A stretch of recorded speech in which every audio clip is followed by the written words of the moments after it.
हाँ जी, तो last class में क्या पढ़ा था हमने?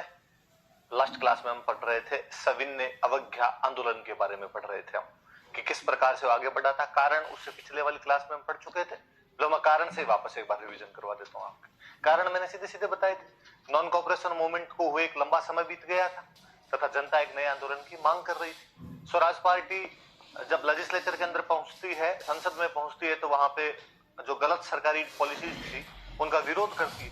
इससे राजनीतिक चेतना का विकास हुआ। साइमन कमीशन में एक भी सदस्य भारतीय नहीं था, उसका विरोध करते हुए लाला जी की हत्या कर दी गई। इसलिए जो इंडियंस के बीच में जो डिस्कंटेंट था और ज्यादा बढ़ गया। हमारी जो नेहरू रिपोर्ट थी उसको इग्नोर कर दिया गया। 1929 का जो लाहौर सेशन था कांग्रेस का, उसमें कांग्रेस ने पूर्ण स्वराज की मांग कर ली थी। इसलिए इंडियंस का कॉन्फिडेंस बढ़ा हुआ था और उस कॉन्फिडेंस के लिए आंदोलन करना जरूरी हो रखा था। और फिर जो इमीडिएट कोज था उसका वो ये था कि गांधी जी ने अपनी 11 डिमांड्स रखी थी और अंग्रेज उनको भी ओवरलुक कर जाते, इग्नोर कर जाते, इस वजह से नाराज थे। उस टाइम कम्युनिस्ट मूवमेंट चल रहा था, इसलिए किसान और मजदूर जागरूक हो चुके थे। उस टाइम रिवोल्यूशनरी मूवमेंट चल रहा था, इसलिए यूथ के अंदर जोश था। 1929 की जो ग्रेट डिप्रेशन थी उसने यूथ को अनएम्प्लॉयमेंट बढ़ा दी थी, बेरोजगारी बढ़ा दी थी यूथ में, इसलिए भी युवा बहुत नाराज थे। और नमक कानून की वजह से प्रत्येक भारतीय परेशान था। इसलिए गांधी जी ने उसी तत्व को पकड़ा और गांधी जी ने नमक यात्रा की। 12 मार्च से 6 अप्रैल के बीच वो साबरमती आश्रम अहमदाबाद से दांडी तक की 240 मील की यात्रा करते हैं। अपने 78 सहयोगियों के साथ वो ये यात्रा शुरू करते हैं, जिसमें उनके साथ एक अमेरिकन पत्रकार वेब मिलर भी शामिल था। 6 अप्रैल को वो लोग दांडी पहुंचे और वहां जाकर उन्होंने नमक कानून तोड़ दिया। धीरे धीरे पूरे भारत में से नमक यात्राएं निकली। तमिलनाडु में तंजोर के तट पर श्री राजगोपालाचारी ने तिरुचिरापल्ली से वेदारण्यम के बीच यात्रा की। वाइकोम सत्याग्रह के दो नेता माधवन और केलप्पन ने केरल में कालीकट से पयानूर के बीच यात्रा की। असम के लोगों ने सिलहट से नोआखली के बीच में यात्रा की। मध्य प्रदेश के लोगों ने जहां वन कानून तोड़े, वहीं बिहार में लोगों ने चौकीदारी कर देने से मना कर दिया। गुजरात और यूपी के अंदर कर नहीं देने का आंदोलन, नो टैक्स मूवमेंट चलाया गया। महाराष्ट्र के धरासना में जो नमक बनाने की फैक्ट्री थी, वहां पर सरोजनी नायडू, मणिलाल और इमाम साहब के नेतृत्व में कब्जा करने की कोशिश की गई, जिसे हम धरासना सत्याग्रह के नाम से जानते हैं। पेशावर में चंद्र सिंह गढ़वाली नाम का एक सैनिक गोली चलाने से मना कर देता है। ठेठ उत्तर पश्चिम सीमा प्रांत में खान अब्दुल गफ्फार खान, या जिन्हें हम सीमांत गांधी या फ्रंटियर गांधी के नाम से जानते हैं, खुदाई खिदमतगार या लाल कुर्ती दल नाम का एक संगठन बनाते हैं। 10 रोजा नाम की एक पश्तो भाषा में मैगजीन और निकालते हैं। असम में कनिंघम सर्कुलर का विरोध किया गया, जो कहता था कि स्टूडेंट के साथ साथ माता पिता को भी अपना सदव्यवहार प्रमाण पत्र, करेक्टर सर्टिफिकेट जमा करवाना पड़ेगा। नागालैंड के अंदर मदोनांग एक होरका पंथ की स्थापना करते हैं, जिया लोरेंग आंदोलन चलाते हैं, जिनकी बहन गेडनेल्यू को गिरफ्तार कर लिया गया था। कालांतर में नेहरू जी ने उन्हें रानी की उपाधि दी थी, क्योंकि गिरफ्तार उन्हें इसलिए कर लिया गया कि वो झंडा लेके प्रदर्शन कर रही थी। झंडे के प्रदर्शन के लिए मैंने कई और बताए थे। आंध्र प्रदेश में टोटा नरसैया नायडू और केरला के अंदर पी कृष्ण पल्लई को भी इसी बात के लिए गिरफ्तार कर लिया गया। सुभाष चंद्र बोस कहते हैं कि गांधी जी की जो दांडी यात्रा है उसकी तुलना नेपोलियन की पेरिस यात्रा और मुसोलिनी की रोम यात्रा से की जानी चाहिए। हर कोई वर्ग इसके अंदर भाग ले रहा था, सविनय अवज्ञा आंदोलन। तो ये अपना सविनय अवज्ञा आंदोलन था। जब बहुत बड़ा आगे बढ़ा तो सरकार घबरा गई और सरकार ने घबराकर 5 मार्च 1931 को गांधी इरविन समझौता या दिल्ली समझौता कर लिया गया, जिसके तहत कहा गया कि कांग्रेस सविनय अवज्ञा आंदोलन बंद कर देगी तथा दूसरे गोलमेज सम्मेलन में भाग लेगी। सरकार पॉलिटिकल प्रिजनर्स को रिहा कर देगी जिन्होंने हिंसा में भाग नहीं लिया है। जब संपत्ति वापस दी जाएगी यदि थर्ड पार्टी को नहीं बेच दी गई है। समुद्र तट पे रहने वाले जो लोग होंगे उनको नमक बनाने का अधिकार होगा। और कांग्रेस जो डिमांड कर रही थी कि पुलिस ने जो एक्शन लिए हैं उसकी फेयर इंक्वायरी होनी चाहिए, कांग्रेस वो डिमांड को विड्रॉ कर लेती है। कराची में अधिवेशन हुआ 1931 का, वल्लभ भाई पटेल अध्यक्ष थे। उस अधिवेशन में स्वीकार कर लिया गया कि हम दूसरे गोलमेज सम्मेलन में भाग लेंगे। ये गोलमेज सम्मेलन 3 हुए थे, 1930, 1931 और 1932। कांग्रेस केवल दूसरे के अंदर भाग लेती है।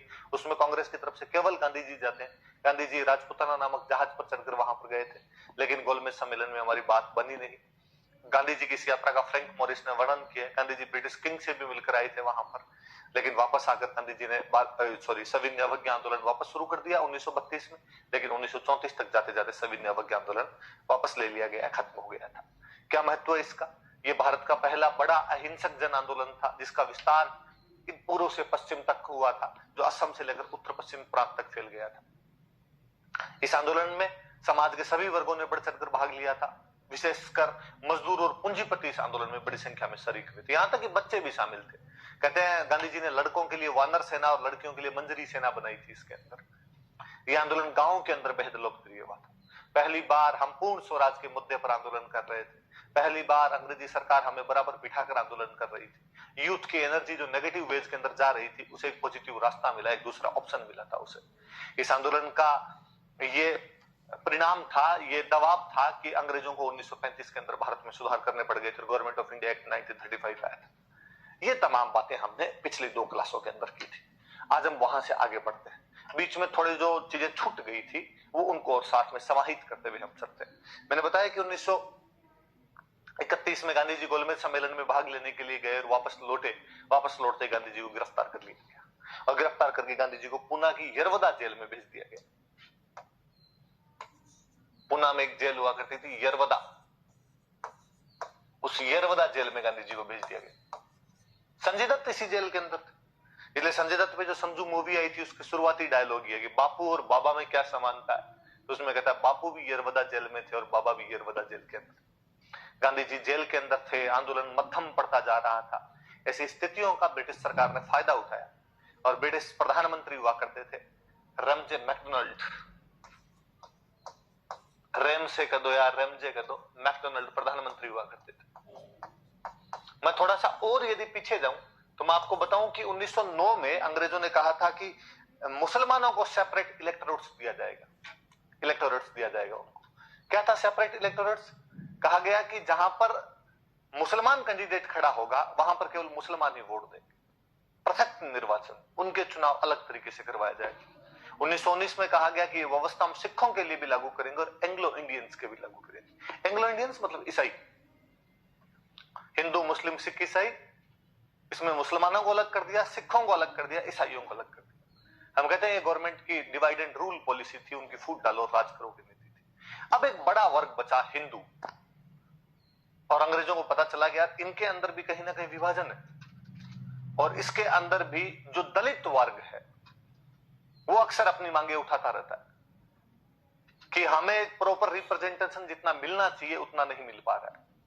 साउथ इंडिया के अंदर ईवी रामास्वामी नायकर, जस्टिस पार्टी वाले, आपके एमसी राजा, महाराष्ट्र में अपने अंबेडकर साहब, ये सब लोग ऐसी मांगे उठा रहे थे कि हमें भी प्रॉपर रिप्रेजेंटेशन दिया जाना चाहिए, और गवर्नमेंट ने इसका फायदा उठाया और गवर्नमेंट ने एक नया रूल लेके कम्युनल अवार्ड जारी किया। उसने 16 अगस्त 1932 को, तारीख याद रखना, हिंदी में अपने इसको कहते हैं सांप्रदायिक पंचांग, इंग्लिश में इसको कहा जाता है कम्युनल अवार्ड।